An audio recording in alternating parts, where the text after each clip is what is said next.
as the meeting is being recorded.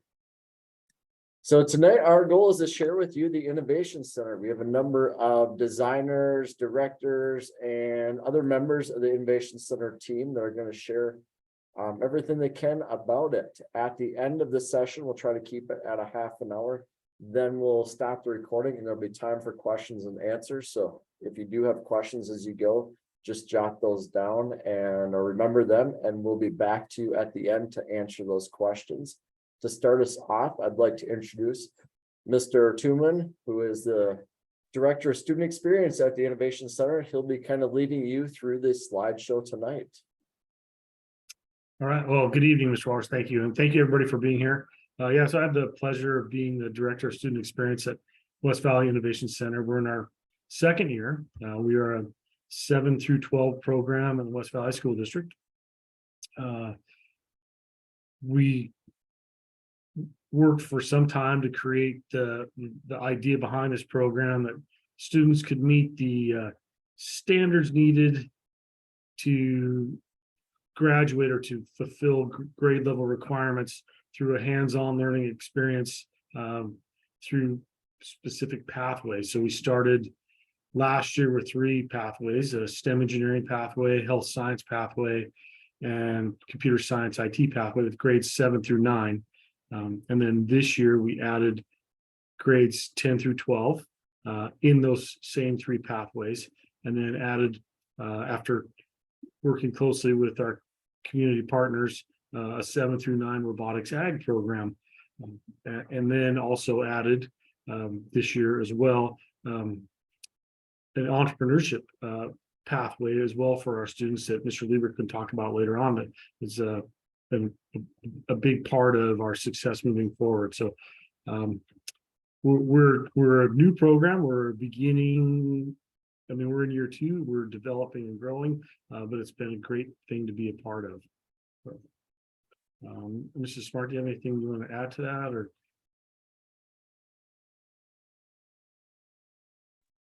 Sorry. No, he's right. It's a great program, and I'm excited to have people here to listen to all the great things we're doing. Thank you. And so when we started and going back, I'll get to that slide. Thank you. Yeah, you're good. Yeah. When we started to see what students could come to our school or should come, they need to be kids or students that were interested in those pathways. So we are a full inclusion school. We have students with IEPs, with all kinds of different categories, but we are a full inclusion school. We just needed students that were interested in those pathways. And if they have an interest, then they found a home at our school, and that's what we've seen. It's been nice to be part of that and see that happening, and we're still developing that and working on that. And then one of those, and you can roll forward on that. So our 7 to 9 health science program, which is currently the designer that teaches in that classroom is Mr. Austin. Just so you know, he put some bullet points on here, but our 7 through 9 health science kids, again, students that chose that, they had an interest in that. They spend the morning in that pathway, which means they'll spend almost 3 hours in the morning in that group of cohort of kids. They are studying, like the bullet points say, a wide variety of academic skills. They're also getting PE standards. They're studying human body systems. And through the 7 through 9 health science program last year, all of the students at the Innovation Center received their CPR card, their first aid card, their food handlers permit. So all things that we're, again, talking about a lot of the things that we try to do at this school, which is to get as many industry certifications as possible. So while students are meeting the standards that they need to matriculate through the system and get their diploma to graduate from the West Valley Innovation Center. We added this year the health sciences grades 10 through 12. We've got and there's room in this program if you have an interest, but that takes all of the things that students have learned in grades 7 through 9 cohort of health science, and go more in depth. So they're utilizing those skills or knowledge that they gained in grades 7 through 9, but going deeper into more specifically health science aspects of that. So even going into like the medical math, which also gives our students the ability to check the algebra box that they need to graduate from high school, and also then studying meeting those upper level science requirements also to get those credits they're required to graduate. And then we have computer science grades 7 through 9, which we started last year, and we're in year 2 of that. Again, you can read the bullet points there, but those students in grades 7 through 9, they spend their morning in computer science. Again, about a 3-hour block doing that, focusing on computer science and IT knowledge, but also the soft skills and all the things needed, the 21st century skills needed for them to be successful in a work environment beyond school. But then they're still also meeting the standards and getting the standards they need to complete their 7th and 8th and 9th grade requirements to again matriculate through the system. And okay, so again, computer science grades 10, 12. This is a new program for us this year, and this is so students grades 10 through 12. So our 9th graders that we had last year in 7, 9, again, matriculated into this program, into the 10, 12, but it's taking all of the skills and knowledge that they had in grades 7 through 9 and delving way deeper into science and IT, and also meeting the requirements that they need to get the credits required to graduate from high school, which is what we're working closely on, is that they can have skills to go directly into the workforce and all of these pathways directly into the workforce, or to pursue a trade school or head to a 4-year institution.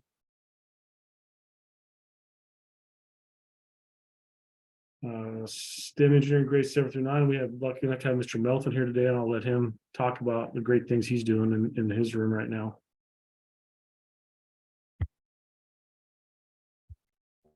Been a long time since I had to Zoom. Basically, the focus is threefold: communicating an idea. So we teach students how to communicate their idea, and that requires a lot of writing, a lot of drawing, right? Then how to build that idea. And so we basically focus on basic measurement tools, shop tools, safety, things like that. How can we build this idea that we have? And then lastly, we learn how to market or sell that idea, or sell the skill that we learned from building that idea.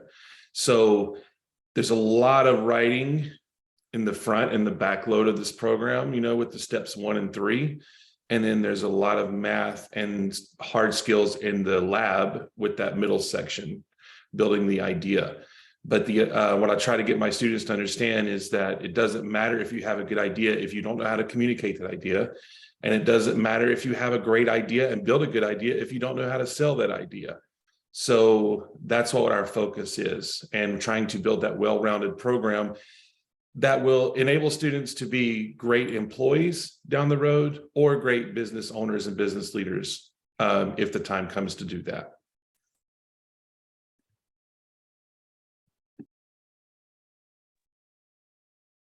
So thank you very much. Yeah, there's a lot of great things going on in there. So thank you, Mr. Melton. I appreciate that. So then STEM engineering is, again, 10, 12. That's a new grade level for us. It's coming to our school, but building off an established program that's existed at West Valley High School for some time. So we have the machining, welding, aircraft assembling, our partnership with Boeing, which Mr. Melton's students will flow into and continue to build on all those great skills that he's teaching right now. And then ultimately these kids are working on registered apprenticeships. We're community partners like PEXCO and Rankin, and I'm going to forget a couple. Help me out, Mr. Waters, if you think about those. But possible spots for our students that have completed the coursework required can then spend much of their day in the morning, generally, working in that field that they would like to be in, to see if that's where they want to continue or continue to get further education along that pathway as well.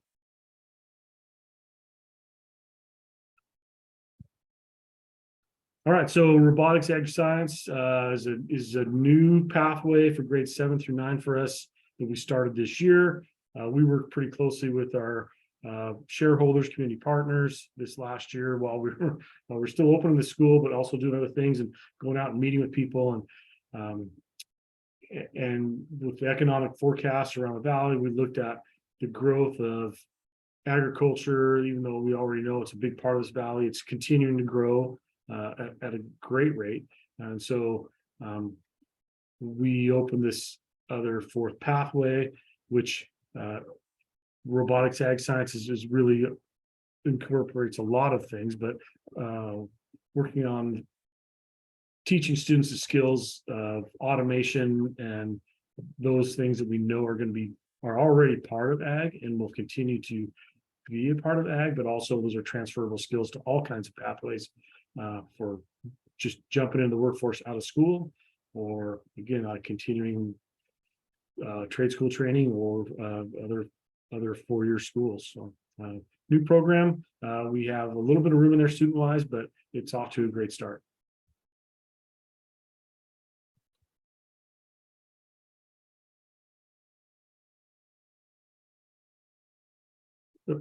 Going to go back one, Mr. Waters. Yep, there you go. Entrepreneurship. Hi, I'm Brad Lieberts. I'm the entrepreneurship designer. And in our course this year, we're focusing on incorporating elements of entrepreneurship and economics with our social studies curriculum and our language arts curriculum. So we're focusing on a lot of analysis, a lot of writing. We've come to find that that's one of the things that the kids need the most in improvement in their skills is writing and communicating, to touch on what Mr. Melton said about communication and industry. So we're focused on that. The kids, you can see there on the screen, we took a trip to the Central Washington Agricultural Museum with the agri-science program. And the kids learned a lot about not only history and of agriculture in our valley, but also kind of where things are going in the future. And so we're hoping to build on that in the coming years and see if we can extend some things out.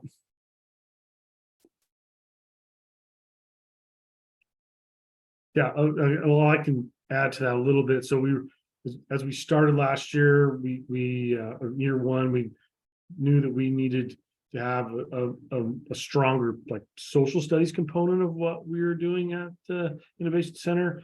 And we were fortunate enough to get Mr. Lieber to come to our school and be part of that and develop that. And he's taken on a huge task and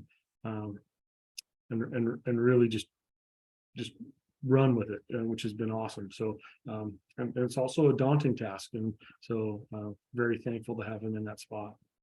And then we added this year another pathway with Mrs. Smart, who was with us last year too, and then a big part of the rollout and the pilot and all of those things, the career choices aspect of what we're doing here. So I'll let her talk about that.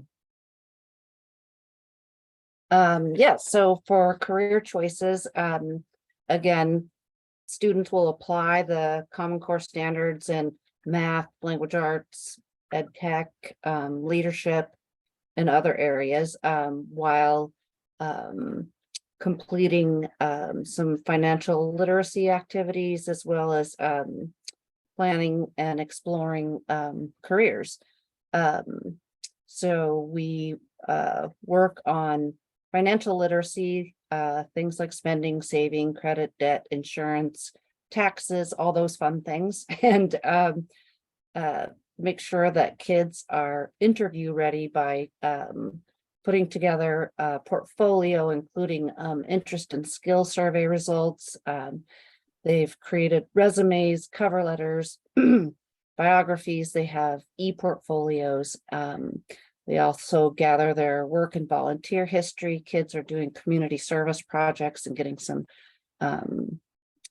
service and work experience. They're also collecting and sharing their award certificates. And then a big focus is soft skills, how to work as a team. All those 21st century learning skills are one of our primary focuses in career choices.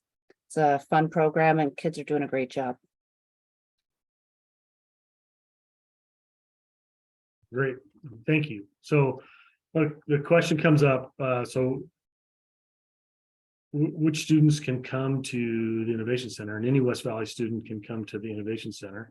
They need to have an interest in our pathways.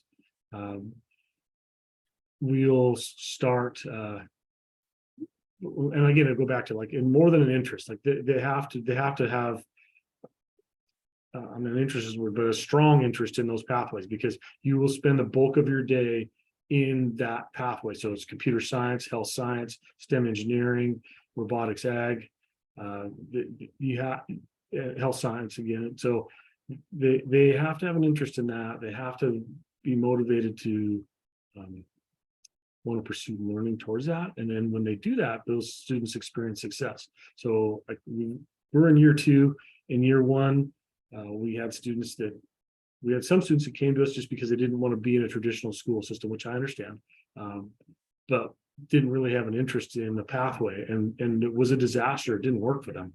But students that came to us that had an interest in the pathway, we've had lots of success stories of students that maybe weren't successful in a traditional school setting, but had an interest in these pathways and have been able to experience all kinds of success. So, I mean, there's lots of success stories of students that are like, well, I don't like math. And it's like, well, you're doing this project right now in the STEM engineering classroom. You realize you're doing algebra, right? So yeah, I don't care if you like math or don't like math, you're using algebra to figure this out, which is the whole one of the ideas behind what we're doing here, which is applying, application of learning through hands-on learning. So, so we will start looking at enrolling new students at the school sometime in March, and getting out to the middle level campus to talk to, and the high school to talk to incoming students. We have room in our 10-12 programs. We have some room in our 7 through 9 pathways, and so we'll get that information out about how to enroll and what that looks like shortly. I'll follow up with some questions that maybe our listeners wanna, might be thinking, and then we'll follow up, we'll open up to them. So you kind of mentioned some things about some students that maybe had apprehensions about traditional school. Is that the only student that is there? Is students that maybe traditional school didn't work? Let's say I have a student that it does well in school. Is there a place for them? Is there college level work for a student? Sure. Yeah, thank you. So yeah,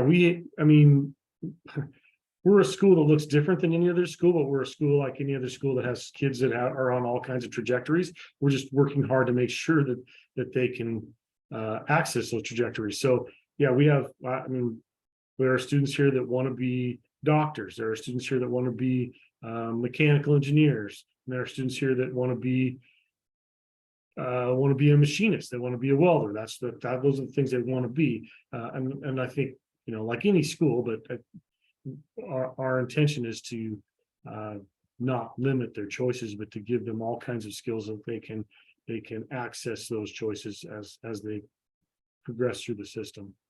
So if I'm a student or a parent, how do you guys at the Innovation Center document the learning, the standards, the grades you talked about, STEM engineering, IT, robotics, ag, health science? How do I know about the math, the science, the ELA? I think you kind of hit on it, but you guys just, maybe Ms. Smart or Mr. Chimman, you guys want to tell us a little more on how I know that I'm getting those standards and how you document that? Sure. So we, Mrs. Smart 2 years ago at the junior high piloted this program while we were in the midst of COVID. but we used a learning management system then called Empower, which we heard about from a school we visited in California, that allows us to track students on their progression towards standards. That's how we track student progress. Then what we do so we were standards-based, mastery-based school at the same time of that. So we're checking and measuring students as they progress towards standards, and then we're reconciling that into Skyward with grades. That's not a super easy process, but we're doing that part of it. But yes, we are tracking student progress towards standards in Empower. So everything the student's doing is being measured. So, and following up on that, I talked about that. So for like traditionally, maybe I might be graded on assignment just for completing the assignment, but you're saying then that I'm graded on the different components or the state standards that are in that assignment. So if I did, I think Mr. Melton talked about some of the projects, let's say they made a house, looked like they had some house plans. They make a model house, instead of being graded on, yes, I completed a model house, I get an A because it looks good. You're saying that Mr. Melton's picked out the standards in science or math that fit, and then that's how I'm graded and assessed, is that I met those actual state standards. Is that correct, Mr. Melton? Yeah. So basically, most of the assignments like I would have in my class, for instance, has math, writing, science packed into it. All right. At any given time, I can evaluate any of those subjects. So if I want to lean heavily into math for this particular project, I can just basically focus my attention to math, at that time. Some subjects are sub projects are basically only for writing, so we're going to be doing some work in the second semester where they actually have to read some classic literature, and then they have to create projects based on that classic literature. So they have to do some of the same required reading they would have in a traditional school at the junior high, for instance, or ninth grade. But then they would have projects that are related to a lab space that are related to that. And that's how they would be responding to that literature, creating pieces that would be in a play, for instance, or something like that on a CNC machine. So there's a lot of different ways that we as designers can attack this, and it's very flexible on our end. And if we see that the students are really attracted to the math in this particular project, then we can say, okay, this is where we're going to focus. And then we start hitting just tons of math in that project. And then sometimes it's just a lot of writing. Sometimes it's just a lot of building and science. Material science is a really big part of my program. So there's a lot of flexibility there, to be able to kind of hit all three of those main areas in my program. And the same thing with Ms. Khan's program and health science, of course, So now you guys we talked a lot about math and science standards, English, and even social studies. How about like if a student wants foreign language or art, or let's say, how can I meet those? Or maybe is there some things that I can't meet, but yet I'm able to dig more in depth in other areas?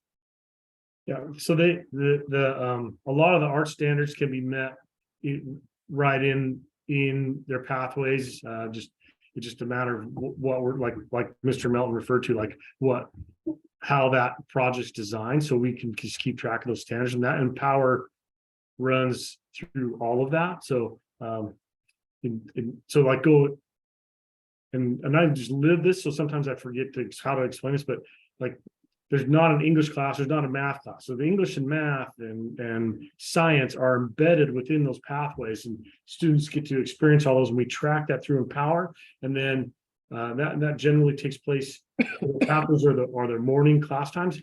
And in the afternoon, we have some flexible time where in grades 7 through 9, anyway, students get to experience other pathways other than the one they spend their morning in. But in our 10 through 12 kids, they're working closely with our counselor to see if they need to be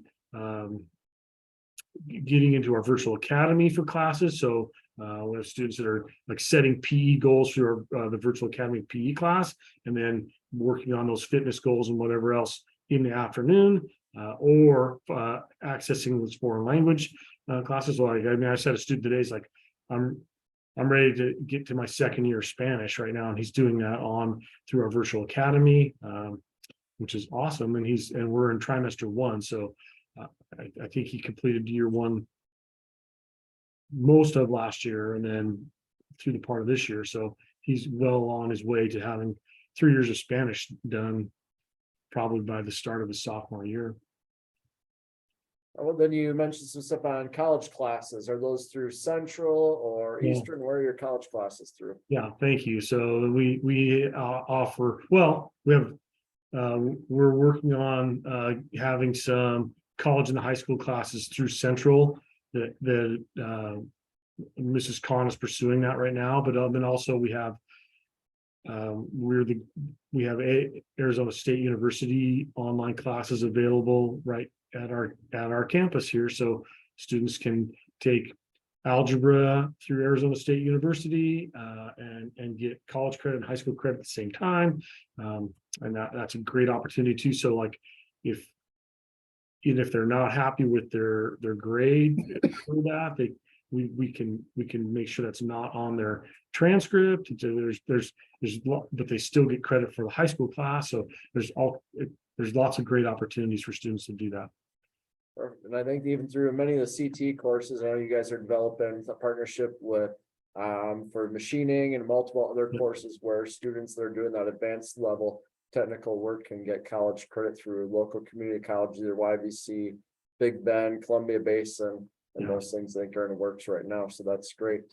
Let's see a few more. Can a student do sports or other things at the high school or mid-level campus? Yeah, so yes, they can. So students at the Innovation Center can participate. So if they're a high school student, you can participate in high school sports. You can go to the high school dances. There's a couple steps we have to go through to make that happen, but it's not hard. And then also, middle and junior high, middle school age kids can participate in middle level sports and clubs and activities. We also have a few clubs that are happening at the Innovation Center, including the digital gaming club that's going on right now. We have Ram Radio going on, which is awesome. So we're growing those club opportunities as we grow. And so there's all of the after school extracurricular activities that are available to a West Valley High School or West Valley middle level student are available to Innovation Center students. All right, we got about 2 or 3 minutes left, so I'll wrap up with kind of 2 questions, and I'll kind of let you guys answer those out. And then what I'll do is I'll just announce we're stopping the recording, and then we'll open it up to our audience.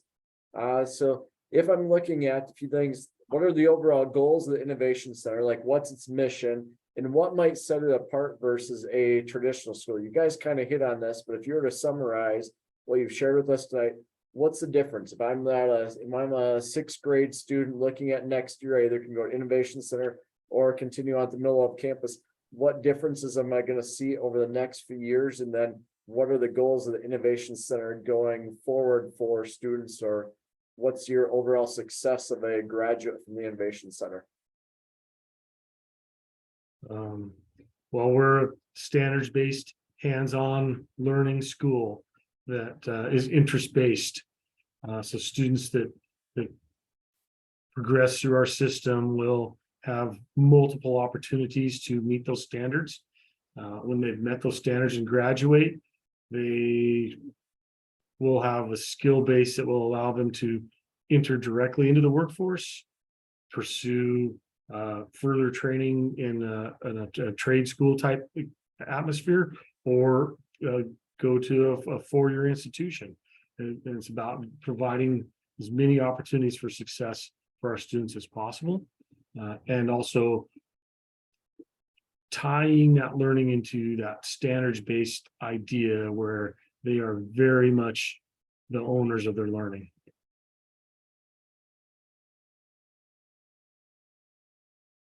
Then the last thing is, how about you kind of mentioned some stuff on apprenticeship. So overall, is one of the goals of the Innovation Center to have students out working, a lot of the seniors through apprenticeships, internships, or other work-based learning? Yeah, for sure. Our our seniors and maybe some juniors that have advanced will be out having opportunities to work in their field of choice and working on their apprenticeship. So gaining hours towards a registered apprenticeship, which then, again, gives them a leg up if that's where they want to go. And building on a registered apprenticeship model that was started at West Valley several years ago, so that if a student wants to again go, there's examples on our website that we've had several students that have gone through this now, that they've gotten they've gone out, gotten those hours, and are either working in that field or have taken that skill set with them as they moved into college, and then come back on the vacations and worked for some of our community partners, still gaining hours, but then also applying what they're learning as they go through their coursework in college or trade school. And if you did want to know more, so anybody with joining us right now or watching this recording in the future, we do have other family information nights that we've done in the past. One was on the apprenticeship program. Another one was on the IT computer science programs at all of the schools, so mid-level campus innovation center in high school, so you can learn more in depth from those instructors. Along with the health science program, we had a family information night on that. So those of you that may want to find out more about those programs, you can do that. Also, then before we wrap or turn it over to questions, if you do have more questions for the Innovation Center and you're not joining us tonight, or you want to know more, Mr. Tuman's contact information is on your screen there. Also, there's contact information on the school's website. They certainly welcome people to find out more through website or contacting them in person and stopping by. As I mentioned, schools start to register in that March-April timeframe. The websites, along with parent notifications, family notifications, will be sent out to help you learn more about all the choices for education that West Valley has, whether it be mid-level campus, high school, innovation center, those choices for students. So I'm going to turn the recording off now, and then if anybody, community members that are joining us, have questions, otherwise, if any of the designers or members of the team want to share more information, you are welcome to. Mr. Melton had something. Did you have something you wanted to say? Well, I'm going back just a little bit, but they were